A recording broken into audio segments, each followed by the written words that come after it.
My name is Biju Thampy. I live in Mumbai, the most happening city in India. I grew up in a Christian home. My dad came to Christ in the early 1960s. He was thrown out of his home because of his faith, and God called him to serve him. So he had a job, he left his job, he began to preach the gospel, beaten up, persecuted, ostracized from community. But he had such a fire in his heart to let people know that salvation is in Jesus. What Jesus did. He died, he rose again. Simple gospel. After a few years, people began to get saved. Churches were planted. Few churches were planted. So I was born into this home, which was a church planting movement. Our home in that small town, we were in a rented house. It was more like a hospital. People whom the doctors would give up on would come and live there until they got healed. Growing up, there was not a fraction of a second where I doubted the existence of God or the power in the name of Jesus, because I saw miracles happening. I grew up seeing miracles happen. From a little age, my mom would always tell me that even before you were born, I dedicated you for ministry. But that would freak me out because I never thought I could preach or do any public speaking because I was not that kind of person. Plus, with my dad's ministry growing, being the eldest son, especially where I came from, there was a lot of expectation put on pastors' children. And I always felt I could never live up to those expectations. And I actually thought that these were expectations from God himself. So from a young age, I grew up feeling I keep failing God. I can never please God. The image of God that I had was fault-finding taskmaster, impossible to please. So I always felt like a failure in terms of my Christian life. Even from the age of 11, 12, I began to live a double life. Because when I came home, when I came to church, I had to act like the pastor's son. But deep down, I knew that that's not who I was. I was struggling, but I didn't feel comfortable to share my struggles with anybody because everybody gave me an impression that they were all okay. Nobody had any struggles. That's the impression that I got from everybody. So I thought I was the only one struggling.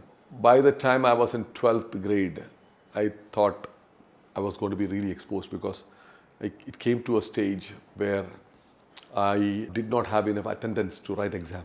And we come from a very much of an honor-shame culture. So I felt it was going to be big shame on my father and mother.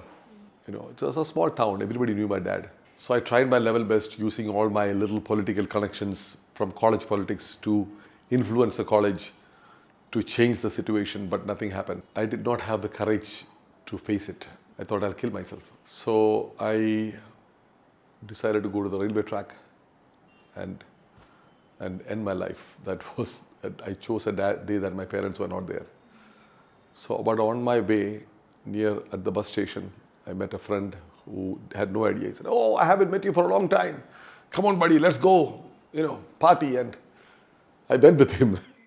But I came back home, fell asleep. Next day morning, I woke up. My problem was still there. But my plan failed. So I remember going into the guest room of my parents' home. There was a guitar there. I picked up the guitar. I just began to sing that old song.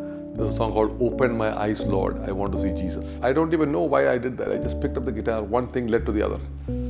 When I began to sing that song, I experienced the presence of God really fill that room. The only way I could explain that presence was love. But until that day, what I thought about God was that he would puke when he saw me because he's the only one who knew who I really was. I was a hypocrite. I could fool everybody, but I can't fool God. So he would turn his face when he sees me because, I had no confidence with God. But I did not confess, repent, nothing. I was in that room just singing that song and I felt a thick cloud of love in that room. And the thought that came to me was, if this is who God really is, this is how you see me, then I want you. I went back to the college next day. So the 125 students were banned from writing the exam because we did not have enough attendance. When I went to the college the next day, the whole list was taken off. I believe God allowed this whole circumstance to be orchestrated so that He could draw me to Him and He could reveal Himself to me the way He wanted me to see Him. Everything didn't change overnight. I mean, I hear a lot of people say, before I got saved, it was like this. After I got saved, I had no problem, everything. I don't have a story like that. I still had, it was a journey. It's a journey. A lot of failures, getting up, moving forward. But slowly my concept of God, the image of God that I had, began to slowly change that day.